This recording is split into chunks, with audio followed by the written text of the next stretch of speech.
Hi guys, we're here at the Samsung Galaxy S7 Edge S7 launch in India. The phones have just been launched in India. They will be available very soon. They will be available for pre-order from March 8th onwards, and they'll go up for pre-order till March 17th. You can get a Gear VR with them. The two phones run on Samsung's Exynos processor. There is no word on the Snapdragon variants yet. They have 5.5 inch and 5.1 inch quadHD displays. There's a 5MP rear front camera and a 12 megapixel rear camera with the dual pixel technology, which we will talk about more in our review.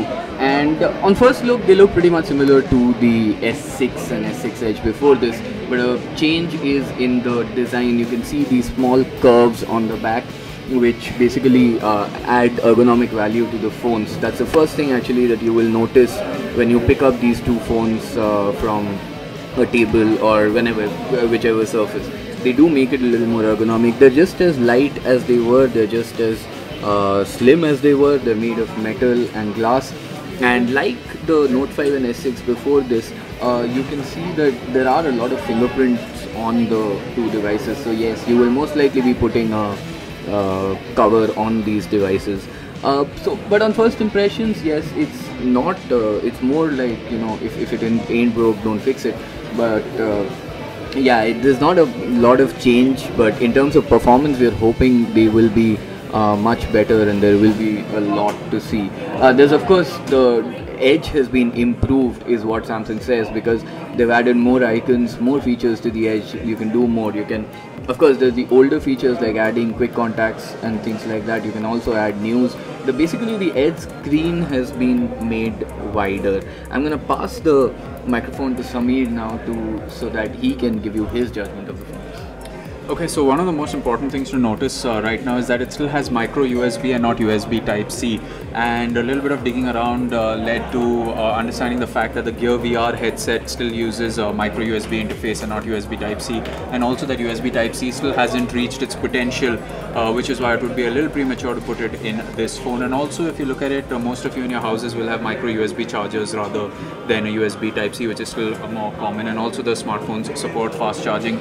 Speaking a little bit more about the specifications, both the smartphones have dual SIM variants, which they both are dual SIM phones, but the second SIM card slot is actually a hybrid slot, which means that if you want to use a second SIM card slot to put in a microSD card, you can. It will go up to 200 GB, which is what Samsung announced here at the event.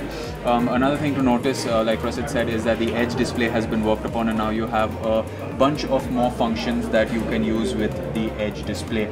The fingerprint sensor still rests at the bottom in the front with the home button, something right now that we've seen on the Mi 5 as well.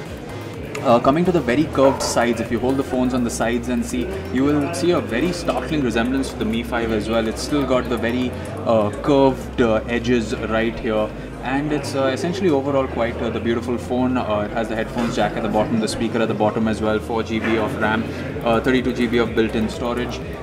Thank God it's expandable now, and it's also water resistant for up to 1.5 meters for about 30 minutes. So even if you drop it in the kitchen sink while washing a few dishes, you can take it out, just wipe it off and get it to work again. And the ports are open. You don't have any of those flimsy flaps like we've seen on other water resistant devices, which is great. So a lot of effort has been put into sealing the devices. The user interface is what any Samsung user will be friendly with. It's still TouchWiz, and it's running on a Marshmallow now, Android 6.0, which is great.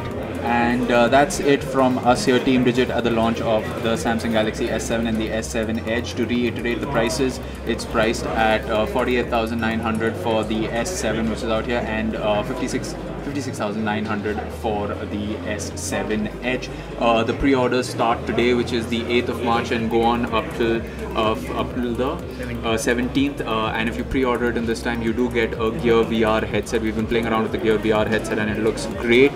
And if you don't want to pre-order, then you can get the phones post the pre-order period at Samsung store in the market or online as well.